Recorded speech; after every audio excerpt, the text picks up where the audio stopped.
My next guest, ladies and gentlemen, is the former mayor of Atherton, California, and he's presently a councilman, and he is up for re-election. And I want to share, I met him at an art event in Atherton, and he came looking at my art, and I asked him, what are you about? Who are you, etc. And at some point, I asked him, why should people vote for you? And what amazed me was the clear thinking answer right off the top. He said, he impressed me. So, Bill Widmar. Widmar, yes. How are you today? I'm okay, Michael. Thank you for having me. Oh, thank you for being here. And before I ask you why people of Atherton should re-elect you, you know I have a great interest in this thing called greenhouse gases. And what do people in Atherton think about this maybe growing threat of greenhouse gases to us? Well, we take it very seriously, both the town as well as the individuals. Most of the people in town are they're remodeling or constructing new homes. They're building them to the LEED standards. Within the town, our Environmental Programs Committee, which I'm a member of, just completed our 5-year climate action plan that we're using to incorporate and meet the state's 2020 goals. And we're also, as a refuge diversion town, we've diverted more than 80% of the things that we throw away that do not go into the landfills. They go into recyclables or organics. Okay, so besides being a councilman and having your own environmental policies, and you clearly sound like you're progressive, promote those, are you on any other environmental organizations outside of the city? Sure. I'm the chairman of the South Bay Waste Management Authority, which services a 12-jurisdiction area up in San Mateo County. It picks up and processes recyclables and disposes the waste. So you are as green as they get. Yeah, we think we're pretty green. So, yes. so having a councilman who has that mentality, that's, I think, is wonderful. Now I'd like to ask, why should the people of Atherton re-elect you? Well, any sitting elected official really has to stand on what their performance has been over the last 2 or 4 years, in my case 4 years. Secondly, they need to look at what the platform is and make sure it's right for the times moving forward. And thirdly, do they have the experience to deliver that? So with regards to issue 1, what have I done? Well, when I took the role a number of years ago, I ran on accountability and I ran on financial stability. And at that time, we had over $20 million worth of outstanding liabilities for pensions as well as health care liabilities. We've now cut that down to 8.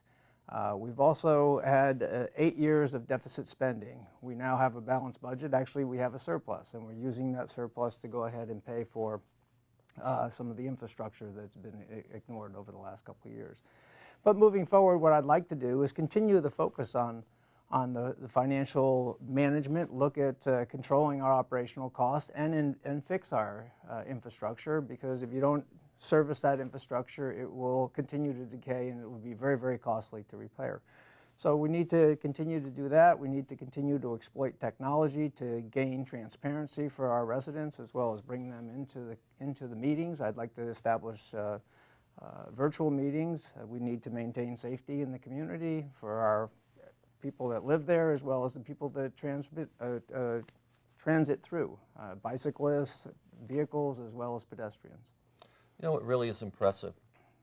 When you say all of these things, you say them without even appearing to think. They sound like they've been inculcated into your thinking, your spirit, your emotions, and everything. So you come across very real. Well, yeah, I'm a business executive, so I'm used to thinking about the numbers and making sure we have a strategic plan to move forward. You know, you have to pay attention to detail, and you have to actually take a hands-on approach. So I've gone on police car ride-ins, and with the South Bay Waste Management Authority, I've gone on trash truck ride-alongs as well and helped pick up refuse on Atherton Ave. I looked at the Almanac, a newspaper that is delivered in your area, and they say there are no big issues right now vis-a-vis the other candidates. And am I correct? Well, there are no issues because we've solved a lot of the financial issues, and I think one of the issues could be that everybody wants to now go spend it. We need to not grow our operational costs. We need to make sure that we don't go back to where we were. So I'm going to end this by saying I endorse you. I sincerely hope you get reelected because you're a good man. Ask, am I correct? Is there a resurgence of interest in David Park? I would say that there isn't so much of a resurgence, more of an in-depth look and passionate journey into his world and his body of work.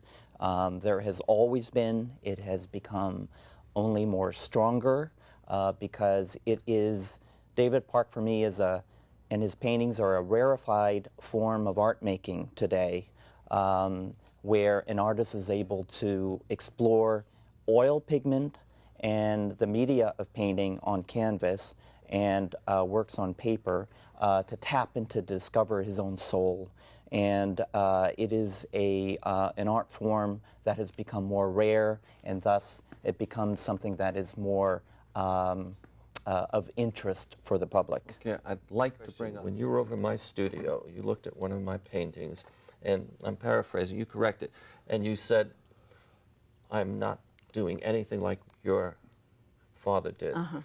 And I think you volunteered, I'm into the message when I paint. I'm really out to influence. Yes. Okay. But what did you say your father was trying to do? I tried to express to you that he didn't paint in order to get a specific message across. I think what he painted, what he tried to do as he was painting, if he was painting a figure, if he was painting a head, he tried to paint the best head he possibly could paint. If it was a woman sitting at a table or a woman sewing, as in that painting we were looking at, he tried to make everything in that room and the feel of it and all of it be the best that it could be for its sake, not to give a message, but to... This magnificent painting, recently finished by one of our guests today, Michael Killen, will be one of the focal points of our discussion.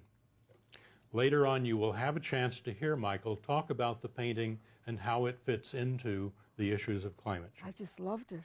I loved it. Okay. And so, at some point, we are on his hands. I've given thought to the battle he's about to join because he lacks the support of a powerful segment